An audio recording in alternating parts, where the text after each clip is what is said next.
누가복음 18장 31절에서 34절까지의 말씀 우리 다 같이 한 목소리로 큰 소리로 같이 읽으시겠습니다. 시작. 예수께서 12 제자를 데리시고 이르시되 보라 우리가 예루살렘으로 올라가노니 선지자들을 통하여 기록된 모든 것이 인자에게 응하리라. 인자가 이방인들에게 넘겨져 희롱을 당하고 능욕을 당하고 침뱉음을 당하겠으며 그들은 책찍질하고 그를 죽일 것이나 그는 3일 만에 살아나리라 하시되 제자들이 이것을 하나도 깨닫지 못하였으니 그 말씀이 감추었으므로 그들이 그 이르신 바를 알지 못하였더라. 아멘. 인생에서 가장 서글픈 순간이 언제일까요? 고통을 당할 때이다 라고 말할 것입니다. 그렇죠? 어느 누구든지 고통을 당하는 순간이 가장 서글프고 괴로운 순간들입니다. 그러면 사람은 무엇 때문에 고통스러워할까요? 많은 원인들이 있을 것입니다.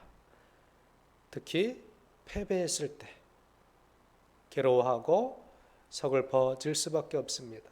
전쟁에서 패배할 때, 선거에서 패배했을 때, 경기에서 패배했을 때 사람들은 고통스러워하겠지요. 또한 언제 고통스럽고 서글퍼질까요? 아팠을 때 서글퍼집니다. 병들어 아프고 사고당해 아프고 무시받아 아프고 서글퍼집니다. 언제 또한 고통스러워할까요? 사람들은 헤어질 때 고통스러워합니다. 정든 가족과 헤어질 때 고통스러워합니다. 친구들과 헤어질 때 고통스러워합니다. 고향을 떠날 수밖에 없을 때 서글퍼지고 또 고통스러워질 수밖에 없죠. 연인들과 헤어질 때 고통스러워할 수밖에 없습니다. 요즘은 또 많은 사람들이 반려견을 키우죠. 어느 순간부터 이제 애완견이라는 말은 사라지고 반려견 또 반려묘, 강아지와 고양이를 키우는 사람들이 굉장히 많습니다. 키우던 그런 강아지와 고양이와 헤어질 때 또 죽었을 때 사람들은 고통스러워하고 슬퍼한다는 것을 우리는 너무나 잘 알고 있습니다. 그런데 여러분, 우리는 고통을 통해 또 이 상처를 통해 이 서글픈 순간들을 통해서 그 속에서 해결책을 찾게 된다는 사실도 기억해야 합니다. 지금껏 우리 모든 인생들은 그렇게 살아왔습니다. 우리 인생을 돌아보면 고통 없는 시간이 없었어요. 괴로운 시간이 다 있었습니다. 고통 없이 살아온 사람은 아무도 없다라는 것입니다. 저는 그리스 신화를 별로 좋아하지는 않습니다. 성경 외에는 믿지 않아요. 그러나 교훈이 되는 것은 분명합니다. 저는 실화를 바탕으로 한 이야기를 좋아하고 꾸며낸 얘기, 이것은 믿지는 않는데 가끔 소설이나 또 영화나 드라마를 통해서 그런 것들이 이제 허구를 이야기하지 않습니까? 그렇지만 인간들에게 주는, 우리 사람들에게 우리 감정에 미치는 영향은 매우 크다라고 생각을 합니다. 그래서 제가 그리스 신화는 별로 좋아하지 않지만 그리스 신화에 나오는 한 이야기를 하려고 합니다. 이어령 교수와 마지막 인터뷰를 한 것을 책으로 냈는데 이어령의 마지막 수업이라는 책에 나오는 내용이에요. 소포클레스가 쓴 비극 중에 필록테테스라는 라는 작품에 나오는 내용입니다. 트로이 전쟁이 일어났습니다. 히랍의 영웅들이 다 배를 타고 전쟁으로 떠나갑니다. 자, 연합군 중에 필록테테스라는 왕이 있었는데 배를 타고 트로이로 향하다가 작은 섬에 이제 들어가서 그 신전에서 운을 빌었다고 합니다. 전쟁에서 이기게 달라고. 그런데 그만 거기서 재수없게 독사에 물렸습니다. 전신에 독이 올라 고통스럽게 소리를 지르고 물린 상처에는 또 악취가 진동하게 되었습니다. 결국 그리스 군은 악취와 소음을 견디지 못하고 이 필록테테스라는 왕을 렘노스라는 그 섬에 버려두고 떠나갑니다. 아무도 없는 무인도에 홀로 버려진 이 필록테테스. 육체적 고통은 발작적으로 반복이 되었습니다. 필록테테스는 비명을 지르다 통증이 멈추면 열매를 따먹으면서 10년의 세월을 보냈답니다. 병과 함께 10년을 보낸 것입니다. 이 트로이 전쟁은 쉽사리 끝나지 않았습니다. 신탁이 예언을 했습니다. 아킬레스 같은 영웅이 있어도 못 이긴다. 이기려면 헤라클레스의 활, 즉 아폴론의 신궁이 있어야 전쟁에서 이길 수 있다라는 예언을 합니다. 그런데 이 헤라클레스의 활은 누가 가지고 있었을까요? 바로 무인도에 버려진 필록테테스가 가지고 있었습니다. 필록테테스는 헤라클레스가 죽을 때 그를 도운 대가로 아폴론의 신궁을 받았던 것입니다. 어떻게 그 신궁을 받게 되었나? 헤라클레스도 온몸에 독이 올라 괴로워할 때가 있었습니다. 헤라클레스는 반신 반인, 반은 신이고 반은 인간이었죠.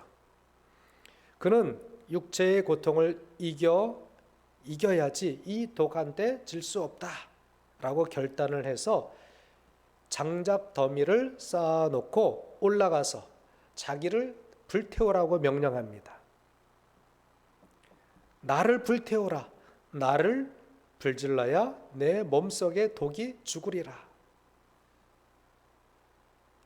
몸과 함께 독이 있으니 몸을 태워버리겠다고 한 것입니다. 천하의 헤라클레스도 고통을 참지 못하고 자신에게 불을 지르라고 했던 것입니다. 그런데 누가 헤라클레스에게 불을 지르겠습니까? 그를 이길 사람이 없어요. 아무도 시도하지 않는 것입니다. 그러자 헤라클레스가 이렇게 이야기합니다. 나를 불지르는 자에게 아폴론의 신궁을 선물로 주겠다.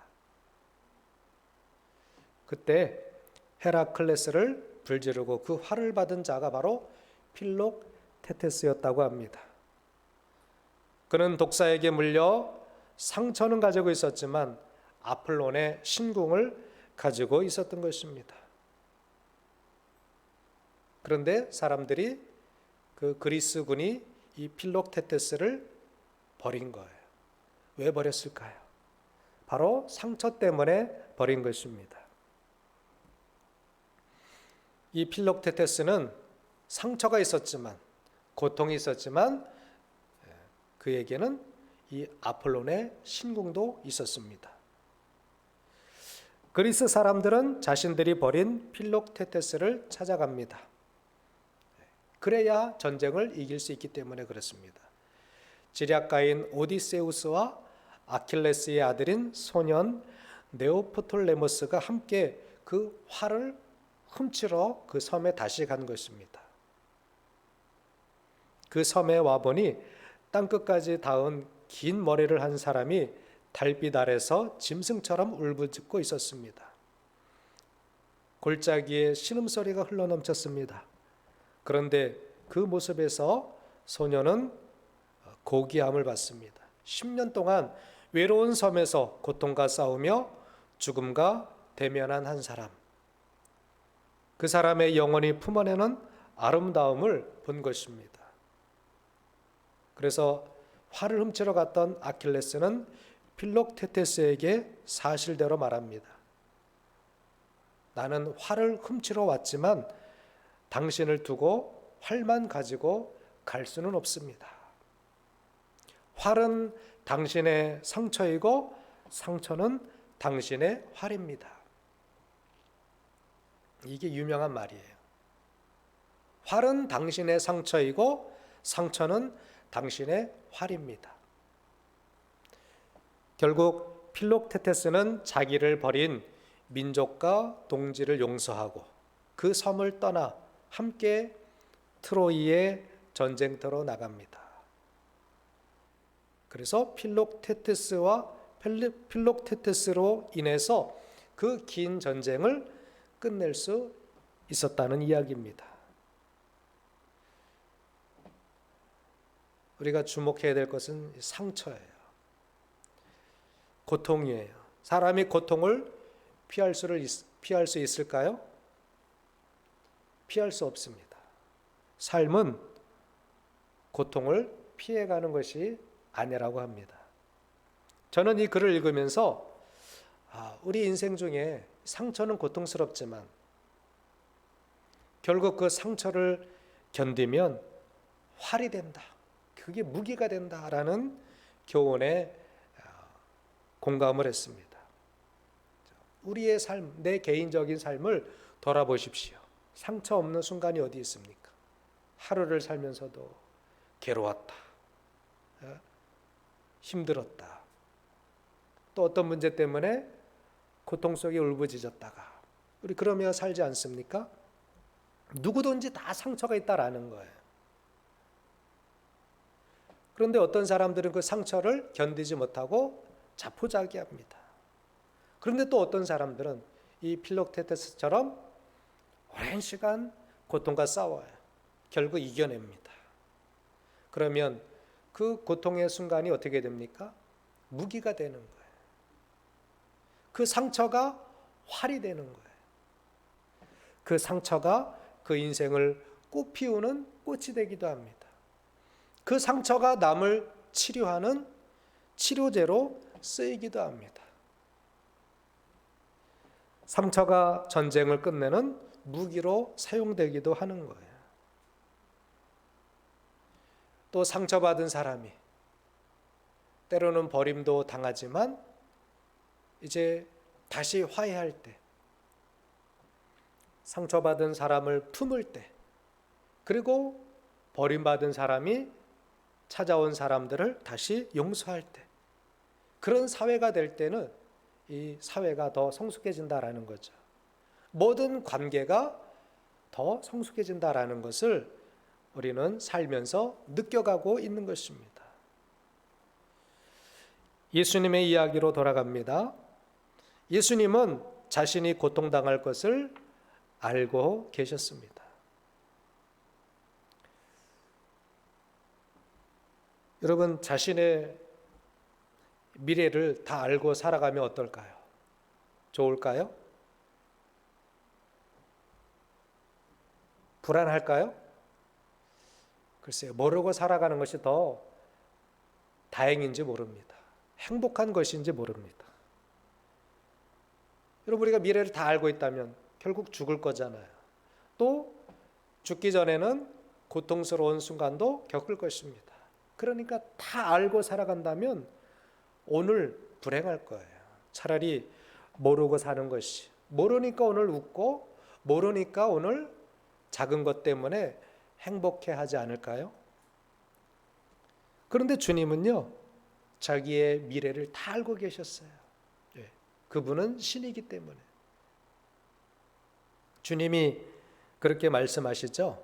31절에 예수께서 12제자를 데려오시고 이르시되 보라, 우리가 예루살렘으로 올라가노니 선지자들을 통하여 기록된 모든 것이 인자에게 응하리라. 예수님은 구약의 선지자들이 예언했던 모든 예언들이 자기 인생 가운데 다 응해질 것을, 성취될 것을 말씀하시는 것입니다. 그런데 그 선지자들의 예언은 무엇입니까? 예수님의 형통입니까? 예수님의 축복이었습니까? 아니었습니다. 그 선지자들이 예언한 내용들은 32절의 말씀이죠. 인자가 이방인들에게 넘겨져 희롱을 당하고 능욕을 당하고 침뱉음을 당하겠으며, 33절에는 그들은 채찍질하고 그를 죽일 것이나. 예수님을 향한 예언은요, 고통이었어요. 상처였습니다. 희롱이라는 뜻은 무엇입니까? 말이나 행동으로 실없이 놀림, 소나기에 넣고 제멋대로 가지고 논다라는 뜻이에요. 예수님이 장차 가지고 놀림을 당한다라는 거예요. 대제사장들에 의해서, 또 바리새인들에 의해서, 로마 사람들에 의해서 예수님은 희롱을 당하는, 생각해 보십시오. 하나님의 아들이잖아요. 능력이 있으시잖아요. 그런데 말씀이 성취되게 하시기 위해서 예수님은 희롱을 당해 주시는 거예요. 또 능욕이란 뜻은 남을 업신여겨 욕보임, 또 그런 뜻도 있더라고요. 여자를 강간하여 욕보임. 이 가장 고통스러운 거잖아요. 예수님은 정신적인 강간을 당하신 거예요. 인간들한테 업신여김을 당한 것입니다. 또 침뱉음, 여러분 침뱉음을 당하면 어떻습니까? 그러한 인생을 살면서 그런 순간은 없어야 되겠죠. 그런데 예수님은 침뱉음을 당했어요. 침을 뱉는다는 건 뭐예요?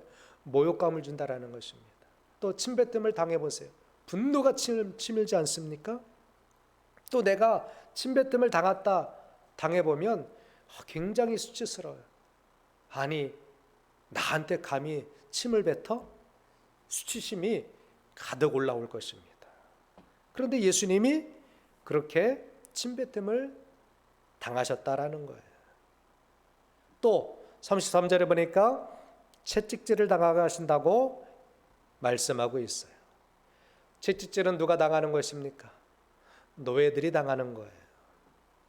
흉악범들에게 채찍질을 가할 수 있었습니다. 율법에도 죄인들에게 채찍질을 허용을 하고 있어요. 그런데 40대 이하로만 허용을 하고 있다라는 것입니다. 특히 로마 병사들이, 로마 군인들이 가지고 있었던 이 채찍은 그 가죽 끝에 동물의 뼈 조각을 달아놨어요. 또 납덩이가 달린 채찍을 휘둘렀습니다. 그러면 그 채찍이 맞으면 살에 박혀요. 몸에 박혀서 살점이가 뜯겨져 나가는 것입니다. 그래서 채찍이 맞으면 출혈을 겪게 되는 거예요. 그래서 결국 죽게 될 수밖에 없습니다.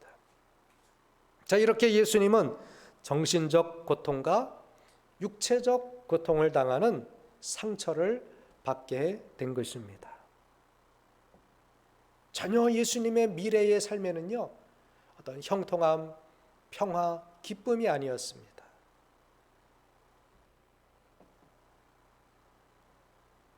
인간이 당할 수 있는 모든 모욕과 최고의 능욕을, 또 고통을 당하시고 십자가에 죽게 되시는 거예요.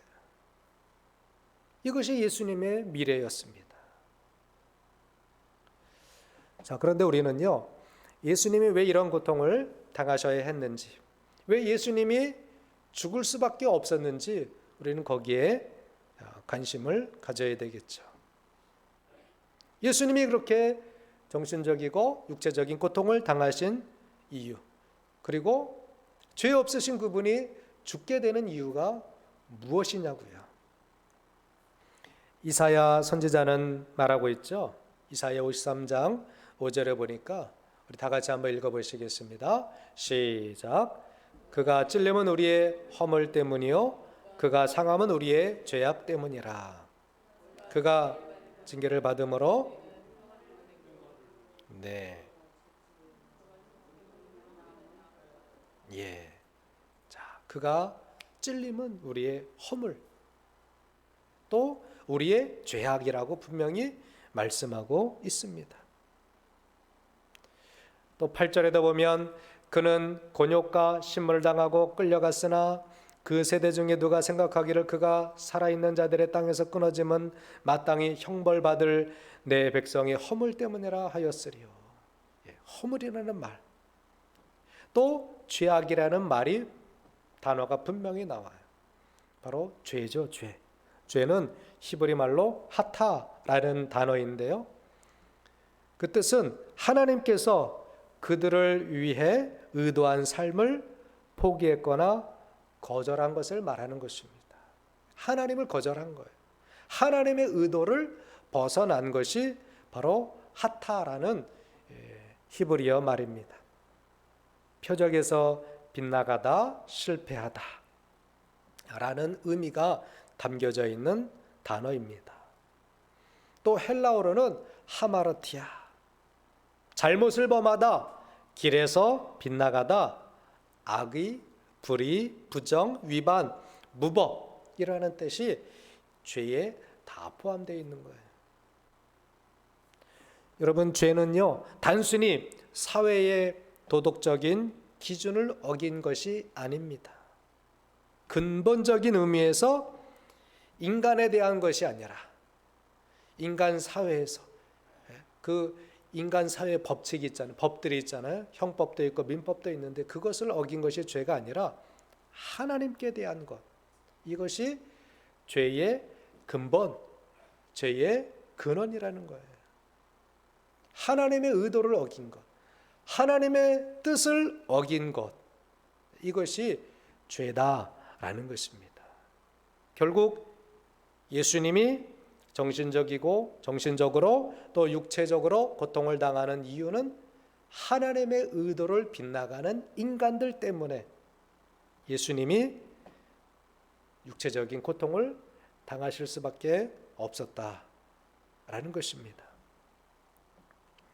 두 번째로 예수님께서 이 상상하기도 어려운 정신적인 고통, 육체적인 고통을 당하신 이유가 또 뭐라고 성경은 말하고 있습니까? 로마서 3장 25절 26절의 말씀입니다. 우리 다 같이 한번 화면을 보시고 읽어보시겠습니다. 시작. 이 예수를 하나님이 그의 피로써 믿음으로 말미암는 화목제물로 세우셨으니 이는 하나님께서 길이 참으시는 중에 전에 지은 죄를 관가하심으로 자기의 의로우심을 나타내려 하심이니 곧 이때에 자기의 의로우심을 나타내사 자기도 의로우시며 또한 예수 믿는 자를 의롭다 하려 하심이라. 아멘. 예수님께서 고통당하시는 이유, 예수님께서 희롱당하시는 이유, 바로 하나님의 의를 나타내시기 위해서, 또 예수 믿는 우리들을, 예수 믿는 사람들을 의롭게 하시려고 예수님께서 정신적인 상처, 고통, 육체적인 괴로움, 고통을 당하실 수밖에 없었다라고 성경은 우리에게 알려주고 있는 것입니다. 하나님께서 왜 인간의 죄를 참으실까요? 하나님께서 왜 인간의 허물들을 보시면 즉각 심판하시고 멸망시켜야 되는데 왜 참으실까요? 인간이 불쌍해서 참으실까요? 아니죠. 그 아들 예수님 때문에 참으시는 것입니다.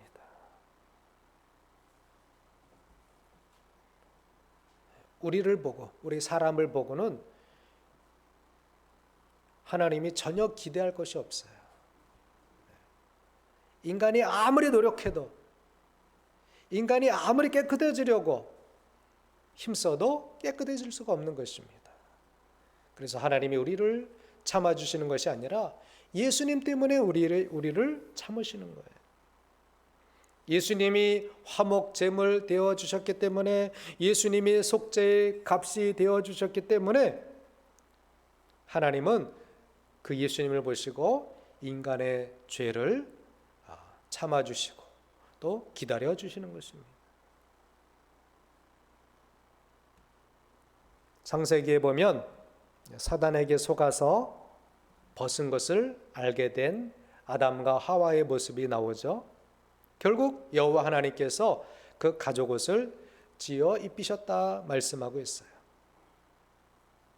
창세기 3장 21절에 여호와 하나님이 아담과 그의 아내를 위하여 가죽 옷을 지어 입히시니라 말씀하셨어요.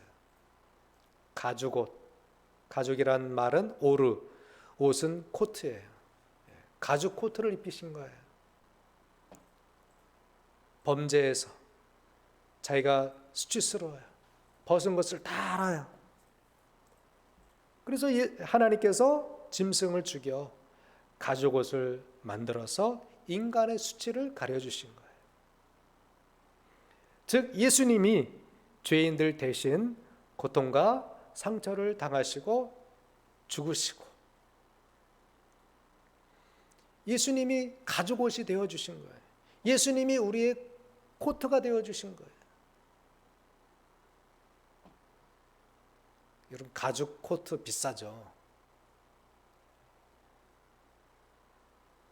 우리의 죄 허물을 덮어주기 위해서 예수님이 죽으시고 예수님이 가죽이 되어주신 거예요. 다시는 사단의 공격을 당하지 않도록 예수님이 우리의 코트가 되어주신 거예요. 우리는 죄 때문에 괴로워할 수밖에 없죠. 죄 때문에 수치스러워할 수밖에 없죠. 견딜 수가 없는 거예요. 그런데 예수님께서 우리의 옷이 되어주신 거예요. 그래서 사도 바울도 예수로 옷 입어라 라고 말씀하고 있는데, 이미 창세기에서 예수 그리스도께서 우리의 허물을 덮어주실 것을 이미 예언하고 있다라는 것이죠. 또 예수님께서 무지막지한 고통을 당하신 이유가 무엇입니까?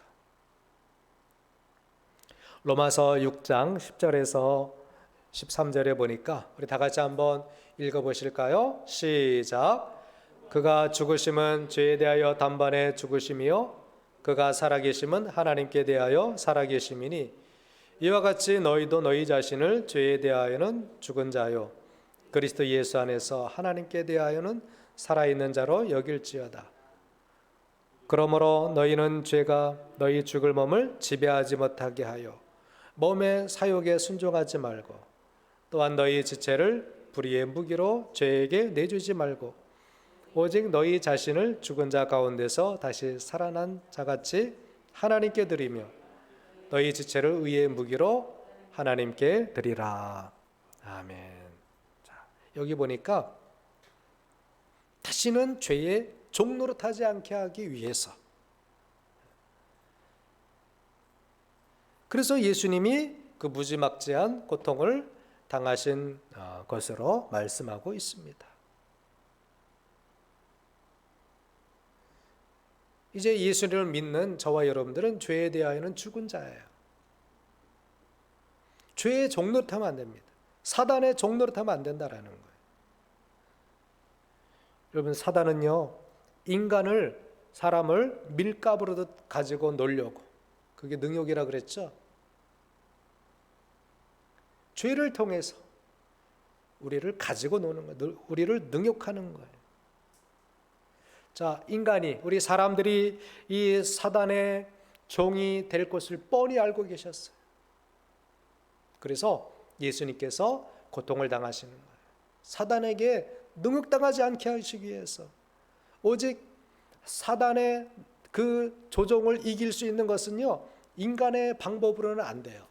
그래서 예수님께서 자신이 고통을 당해 주심으로 말미암아 우리에게 사단의 능욕으로부터 벗어날 수 있게 해주신 거예요. 제가 최근에 이제 뷰티풀 마인드라는 2001년에 나왔던 영화인데요. 실화를 바탕으로 한 영화였어요. 존 내시라는 사람이 나오는데 이 천재예요, 천재. 그런데 이 사람이 조현병에, 예전에는 정신분열증이라 그랬죠. 요즘은 이제 조현병이라고 부르더라고요. 머리가 너무 좋으니까 이제 그런 말도 있잖아요. 머리 좋은 사람이 미칠 수 있다. 근데 이 사람이 정말 미쳤어요. 정신분열증에 걸려서 환청을 듣고 환각을 느끼게 되는 거예요. 그 영화를 보면 세 사람이 나오는데 저는 처음에 그 사람이 정말 그 친구고 또 어떤 기관에 근무하는 줄 알았는데 나중에 보니까 환각으로 보이는 거예요. 그래서 이 머리 좋은 사람이 미쳐서 살아갈 수밖에 없었어요. 그런데 이 한 인간이 그렇게 미쳐 끝날 수 있었는데 그 아내가 믿음을 가지고 이 남편을 버리지 않아요. 조현병 이 사람이 잘못하면 살인도 할 수 있잖아요. 그 영화의 내용에서 보면 아기를 물속에 자기 아들을 그냥 욕조에다 넣고 물을 틀어버려요. 그런 이제 막 위험한 상황, 그리고 아내도 위험을 당할 수 있어요. 언제 그 환청이나 환각으로 아내를 죽일 수도 있어요. 그 환각으로 보이는 그 사람이 나타나서 아내를 처치하라고 막 얘기합니다. 근데 그 아내가 그 남편을 버리지 않아요. 그 곁을 지키며 치료를 돕습니다. 또 친구들도 그를 외면하지 않아요. 그래서 결국 그 조현병을 조금씩 치료해 나갑니다. 이 사람이 나중에는요 노벨 경제학상을 받게 돼요. 저희 미국이란 사회가 바로 그런 것이 강점이다라고 생각을 합니다. 우리는 조금만 상처가 있으면, 조금만 이상하면 그냥 정신병에 가둬버리잖아요. 그런데 이 사람을 그 가족이, 그 친구들이, 그 사회가, 그 학교가 치료를 해주는 거예요. 실제 있었던 일을 영화로 만든 것이라고 합니다. 자, 이렇게 우리는요 공격을 당해요. 예수님의 제자였던 베드로도 사단이 공격을 하지 않습니까? 그래서 예수님이 그를 위해 기도해 준다고 말씀하셔요. 누가복음 22장 31절에 보니까 다 같이 한번 읽어보실까요? 시작. 시몬아 시몬아 보라, 사단이 너희를 밀가부르듯 하려고 요구하였으나 그러나 내가 너희를 위하여 내 믿음이 떨어지지 않기를 기도하였더니 너는 돌이킨 후에 내 형제를 굳게 하라. 사단이 우리의 정신을 괴롭혀요. 우리의 생각을 뚫고 들어옵니다. 그래서 잘못된 판단과 잘못된 그 소리를 듣는 거예요.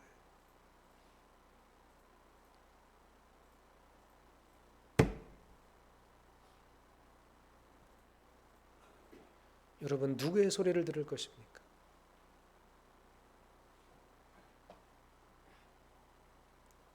범죄해라, 막 살아라, 네 맘대로 해라. 이것이 사단의 환청이에요. 더 괴로움에 빠져라, 더 자신을 학대하라, 저 사람을 미워해라, 저 사람을 죽여라, 네 본능대로 살아라. 여러분, 그것이 뭐라고요? 사단의 환청이에요. 사단의 부추김이에요. 사단이 우리를 밀가부르듯 우리를 까부르는 거예요. 그것을 어떻게 벗어날 수 있습니까? 그것을 어떻게 이길 수 있습니까?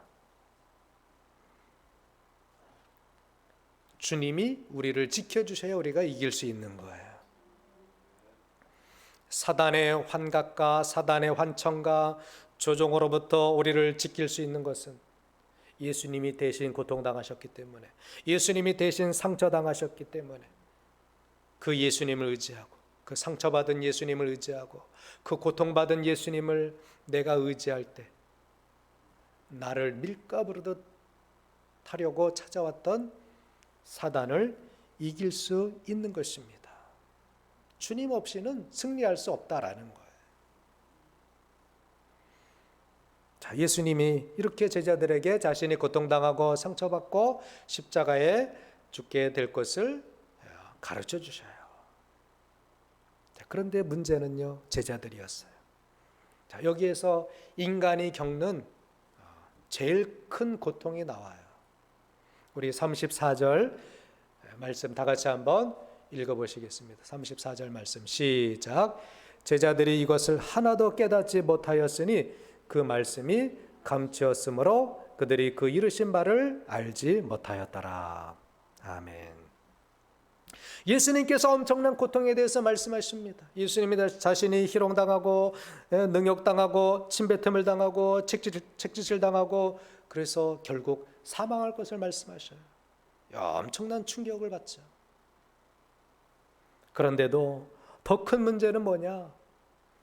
제자들이 하나도 깨닫지 못하였다라는 것입니다. 왜 깨닫지 못했다고 기록되어 있습니까? 그 말씀이 감추었으므로. 이것이 고통이에요. 여러분, 우리가 당하는 육체적인 고통, 육체적인 상처, 정신적인 상처, 이거보다 더 큰 인간의 문제는 무엇이냐? 말씀이 감추어졌다라는 것입니다. 그래서 주의 말씀을 깨닫지 못하는 거예요. 누가만이 이 독특한 문구를 사용한다라고 성경학자들은 이야기합니다. 감추어졌다. 여러분, 말씀이 감추어진 인생, 이런 인생은요, 삶에 고통이 있을 수밖에 없어요. 결국 상처를 받을 수밖에 없습니다. 말씀이 감추어진 인생, 스스로 괴로움에 빠질 수밖에 없습니다. 헤어나지 못하는 거예요. 이사야 선지자도 이스라엘 백성들을 향해 이렇게 예언을 했습니다. 그리고 잘 아는 말씀이죠. 한번 같이 읽어보시겠습니다. 화면을 보시고 이사야 6장 9절에서 10절 시작. 여호와께서 이르시되 가서 이 백성에게 이르기를 너희가 듣기는 들어도 깨닫지 못할 것이요 보기는 보아도 알지 못하리라 하여 이 백성의 마음을 둔하게 하며 그들의 귀가 막히고 그들의 눈이 감기게 하라. 염려하건대 그들이 눈으로 보고 귀로 듣고 마음으로 깨닫고 다시 돌아와 고침을 받을까 하노라 하시기로.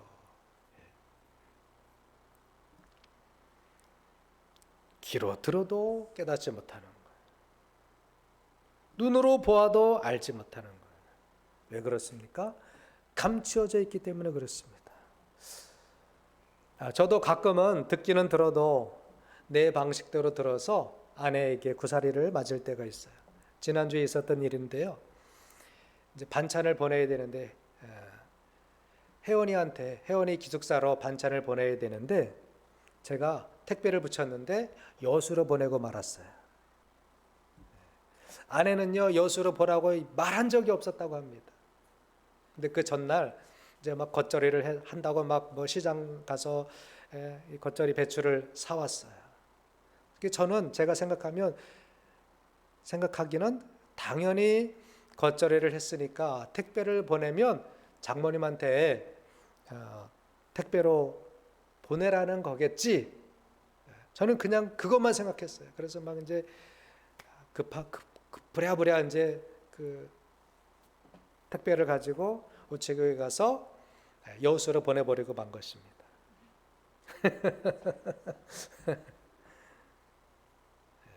제가 이야기를 들었어도 잘못 들은 거예요. 듣기는 들어도 깨닫지 못한 거예요. 그럴 때 적용해야 되겠죠? 그래요. 제자들이 주님의 말씀을 분명히 들었어요. 그런데 그 말씀이 감추어져 있으므로 그들이 그 이른 바를 알지 못하였더라라고 기록되어 있는 것입니다.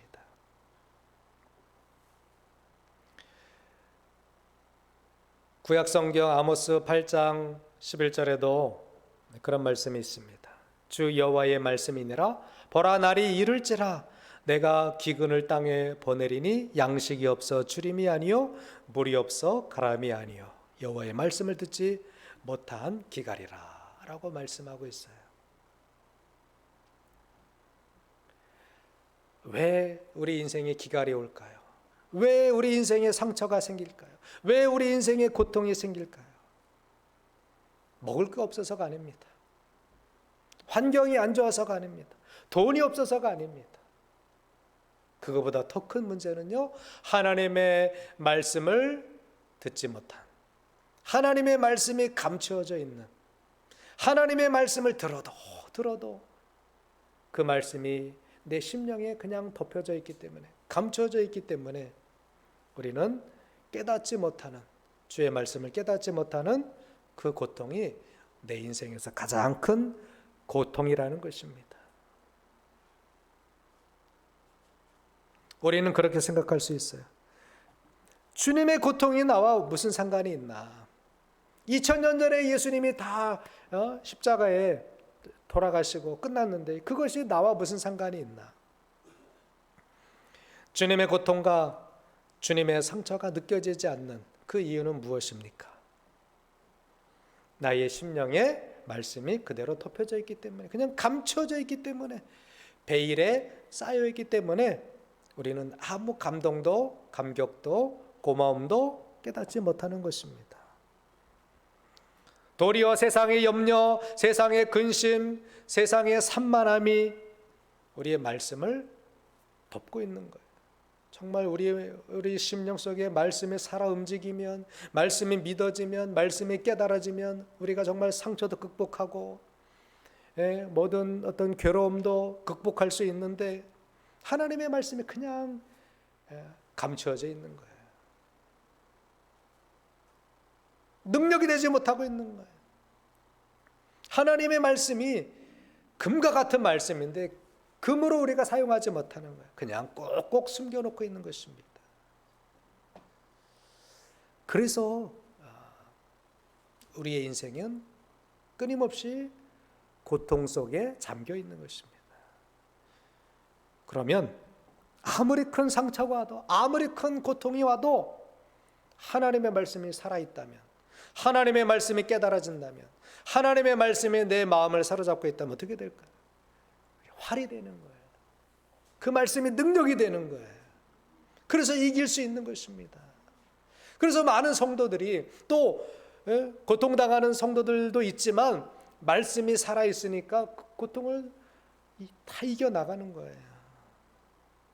여러분, 말씀을 소화할 수 있기를 바랍니다. 그 필록테테스처럼 비록 고통 속에 10년의 세월을 보냈지만 그에게 뭐가 있어요? 아폴론의 신궁이 있었던 거예요. 우리 성도들에게도 마찬가지. 우리 속에 고통이 있어요. 아픔이 있어요. 또 아주 그냥 해결되지 않는 문제들이 있어요.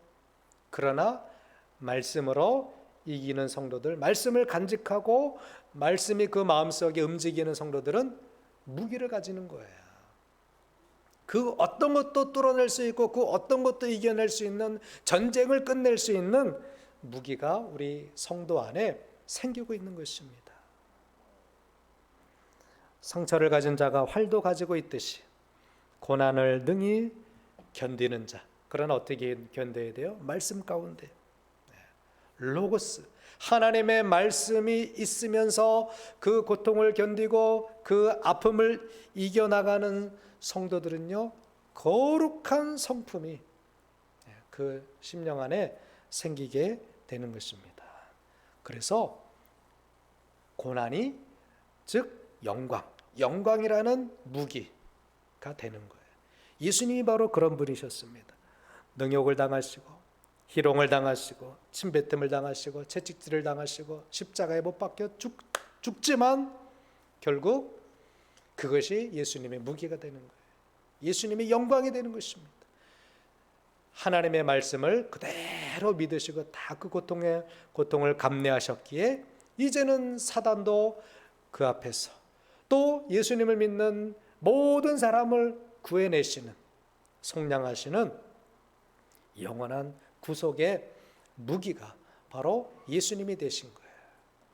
저와 여러분들도 우리가 아직도 우리를 괴롭히는 고통이 있고 괴로움이 있고 염려가 있고 불안함이 있지만 그 속에서도 하나님의 말씀을 끄집어내므로 하나님의 말씀을 덮어두지 마시고 하나님의 말씀이 내 심령 가운데 역사되고 그 하나님의 말씀이 내게 곧 능력임을 굳건하게 믿으셔서 고통도 염려도 상처도 다 하나님의 영광으로 만들어버리는 그런 은혜가 우리 속에 우리의 믿음 생활 가운데 있기를 주님의 이름으로 축복합니다. 축복합니다.